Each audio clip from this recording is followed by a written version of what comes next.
हरे कृष्ण मित्रों, कैसे हैं आप सभी का बहुत बहुत स्वागत है मेरे YouTube चैनल पर। तो आज हम बताएंगे कि श्रीमद् भागवत गीता में क्या कहा गया है तथा भगवान किस प्रकार से मनुष्य के कर्म का सिद्धांत बताते हैं। आइए जानते हैं शास्त्रों में क्या लिखा है। शास्त्रों में लिखा है कि मनुष्य शरीर कर्म प्रधान है। मनुष्य का जो शरीर है वह कर्म प्रधान है। जब मनुष्य के भीतर कुछ पाने की इच्छा होती है तब उसकी कर्म करने में प्रवृत्ति होती है। यह बात सत्य है। कर्म के दो प्रकार होते हैं, कर्तव्य और अकर्तव्य। अब हम किस प्रकार से कर्म करते हैं वह हमारे ऊपर ही डिपेंड करता है। निष्काम भाव से कर्म करना कर्तव्य है और सकाम भाव से कर्म करना अकर्तव्य है। भगवान श्री कृष्ण कहते हैं तो हम यदि कुछ भी करते हैं, दान धर्म व्रत पूजा उपवास, वह हमें निष्काम भाव से ही करना चाहिए, वही सफल होता है। तथा अकर्तव्य क्या है? सकाम भाव से करना। ऐसा भगवान कहते हैं। अकर्तव्य का मूल कारण है संयोग जन्य सुख की कामना। जब हम कुछ अपने मन में कामना करते हैं कि हमको यह प्राप्त हो जाए, हमको यह मिल जाए, तब हम कोई व्रत करते हैं, कोई उपवास करते हैं, तो वह अकर्तव्य हो जाता है। निष्काम भाव से ही करना चाहिए। अकर्तव्य न होने पर कर्तव्य का पालन अपने आप होता है। देखिए, जो साधन अपने आप होता है वह असली साधन होता है। भगवान स्वयं कह रहे हैं, जो साधन अपने आप होता है वह साधन अपने आप होता है, वही असली होता है। और जो साधन किया जाता है वह तो नकली होता है। मनुष्य में यदि कोई कामना पैदा हो जाए तो वह पूरी होगी, ऐसी कोई नियम नहीं है। यह सत्य है। कामना पूरी होती भी है और नहीं भी होती है, समझने का विषय है। सब कामनाएं आज तक किसी एक भी व्यक्ति की पूरी नहीं होती। व्यक्ति मरते दम तक कुछ ना कुछ चाहता रहता है और उसका पूर्ण नहीं होता, वह सोचता ही मर जाता है।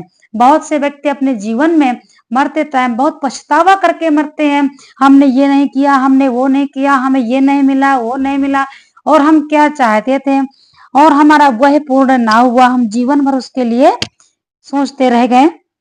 अब क्या करें, अब तो हमारा समय निकल गया। बहुत से व्यक्तियों की ऐसी कामनाएं रह जाती हैं। तो पूरी कामनाएं किसी की पूरी नहीं हो सकती। अगर कामना पैदा हो जाए और पूरी ना हो तो बड़ा दुख होता है, यह भी सत्य है। परंतु मनुष्य की दशा यह है कि वह कामना आपूर्ति से दुख भी होता रहता है और कामना भी करता रहता है। परिणाम यह होता है कि ना तो वह सब कामनाएं पूरी होती हैं और ना दुख ही मिटता है। इसलिए अगर किसी को दुख से बचना हो तो उसका उपाय है कामना का त्याग कर दो, अपने मन को इच्छा रहित कर दो। यहाँ शंका हो सकती है कि अगर हम कोई भी कामना ना करें तो फिर कर्म करें ही क्यों? इसका समाधान है कि कर्म फल प्राप्ति के लिए भी किया जाता है और फल की कामना का त्याग करने के लिए भी किया जाता है। जो कर्म बंधन से मुक्त होना चाहता है, जो कर्म बंधन से मुक्त होना चाहता है, वह फल इच्छा का त्याग करके वह फल इच्छा का त्याग त्याग करने के लिए कर्म करता है। यह भी शंका हो सकती है कि अगर हम कोई भी कामना ना करें तो हमारा जीवन कैसे चलेगा?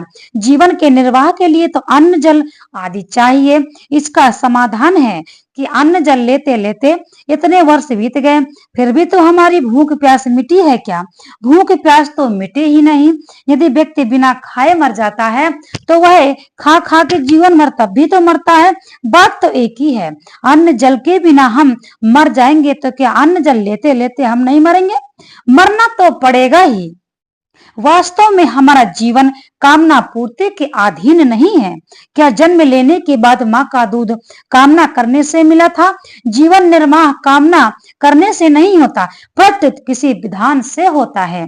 ऐसा भगवान कहते हैं। सब कामनाएं कभी किसी की पूरी नहीं होती। कुछ कामनाएं पूरी होती हैं और कुछ कामनाएं पूरी नहीं होती। यह सबका अनुभव है। इसमें विचार करना चाहिए कि कामना पूरी होने अथवा न होने की स्थिति में हम क्या हमारे में कोई फर्क पड़ता है? क्या कामना पूरी ना होने पर हम नहीं रहते? विचार करने से अनुभव होगा। क्या कामना पूरी हो अथवा ना हो, हमारी सत्ता ज्यों की त्यों रहती है। कामना उत्पन्न होने से पहले हम जैसे थे, कामना की पूर्ति होने पर हम वैसे ही रहते हैं। कामना की पूर्ति होने पर हम वैसे ही रहते हैं और कामना की निवृत्ति होने पर भी हम वैसे ही रहते हैं। हम दोनों में समान रहते हैं। इस बात से एक बल मिलता है कि यदि कामना की आपूर्ति से हमारे में कोई फर्क नहीं पड़ता, तो फिर हम कामना करके दुख क्यों पाए? हम कामना को करें ही क्यों? मनुष्य के सामने दो ही बातें हैं, या तो वह अपनी सभी कामनाएं पूरी कर ले अथवा उनका त्याग कर दे। वह कामनाओं की पूरी वह कामनाओं को पूरी तो कर सकता है ही नहीं, पर फिर उनको छोड़ने में किस किस बात का भय है? जो हम कर सकते हैं उसको तो हम करते नहीं, और जो हम नहीं कर सकते उसको हम करना चाहते हैं। इसी प्रमाद से हम दुख पा रहे हैं। हमारा दुख है जो, वो हमारे ही वजह से है। हम अपने दुख के स्वयं कारण हैं, हमारा कोई दूसरा कारण नहीं है। जो कामनाओं को छोड़ना चाहता है उसके लिए सबसे पहले ये मानना जरूरी है कि संसार में मेरा कुछ नहीं है। जब तक हम शरीर को अथवा किसी भी वस्तु को अपना मानेंगे, तब तक कामना का सर्वथा त्याग कठिन है। अनंत ब्रह्मांडों में ऐसी एक भी वस्तु नहीं जो मेरी और मेरे लिए हो। इस वास्तविकता को स्वीकार करने से कामना स्वतः मिट जाती है। हमारा यहाँ कुछ नहीं है, क्योंकि जब मेरा और मेरे लिए कुछ है ही नहीं, तो फिर हम किसकी कामना करें और क्यों करें? हम किसके लिए रोएं? कामनाओं का सर्वथा त्याग तब होता है जब मनुष्य का शरीर से संबंध नहीं रहता, अर्थात हमारे जब शरीर से मेरापन हट जाता है, तभी हमारी कामनाओं का त्याग हो सकता है। वरना हम ऐसे अपनी कामनाओं को कैसे त्याग करेंगे? अतः जैसे मनुष्य मर जाता है तो वह किसी वस्तु को अपना नहीं कहता और कुछ भी नहीं चाहता, उस पर अनुकूलता, प्रतिकूलता, मान सम्मान, निंदा, स्तुति आदि का प्रभाव नहीं पड़ता।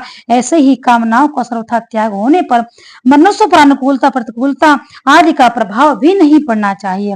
और कहा गया है कि आदि का प्रभाव तो पड़ना नहीं और जीता रहता। इसीलिए महाराज जनक देह के रहते हुए भी विदेह कहलाते थे। महाराज जनक को विदेह कहा जाता था। जो जीते जी मर जाता है वह अमर हो जाता है। इसीलिए मनुष्य अगर सर्वथा अपनी कामना रहित हो जाए तो जीते जी अमर हो जाएगा। साधक के हृदय में स्थिति संपूर्ण कामनाएं सब जब समूल नष्ट हो जाती हैं, तब मरण धर्मा मनुष्य अमर हो जाता है। क्या हम अपनी कामनाओं का त्याग कर सकते हैं? और यहाँ ब्रह्म का भली भांति अनुभव कर लेता है। जब साधक की भीतर कामना पूर्ति का महत्व नहीं रहता, तब उसके द्वारा सभी कर्म स्वतः निष्काम भाव से होने लगते हैं और वह कर्म बंधन से छूट जाता है। समझने का विषय है। सुख की कामना न रहने से उसके सभी दोष नष्ट हो जाते हैं, क्योंकि संपूर्ण दोष सुख की कामना से ही पैदा होते हैं। साधक का जीवन निर्दोष होना चाहिए। सदोष जीवन वाला साधक नहीं हो सकता। अब यह विचार करें कि दोष किसमें रहते हैं। संसार में दो ही वस्तुएं, सत्य और असत्य।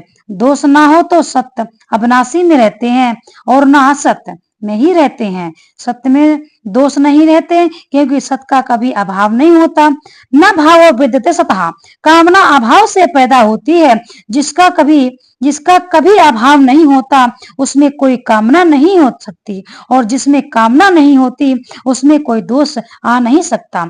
असत्य में भी दोष नहीं रहता, क्योंकि असत्य की सत्ता ही नहीं। न तो विद्यते भाव, जिसकी सत्ता ही नहीं उसमें दोष कहाँ रहेगा। असत्य की सत्ता न होना ही सबसे बड़ा दोष है, जिसमें दूसरा दोष न आने की संभावना ही नहीं। सत्य और असत संबंध में भी दोष नहीं मान सकते, क्योंकि जैसे प्रकाश और अंधकार का संबंध असंभव है, ऐसे ही सत्य असत्य का संबंध भी असंभव है। तो फिर दोष किसमें है? दोष उसमें है जिसमें कामना है, कारण कि संपूर्ण दोष कामना से ही पैदा होते हैं। जब मनुष्य उसके द्वारा सुख की पाने की कामना करता है, तब लोभ पैदा हो जाता है। जब वह व्यक्ति के द्वारा सुख पाने की कामना करता है, तब मोह पैदा हो जाता है।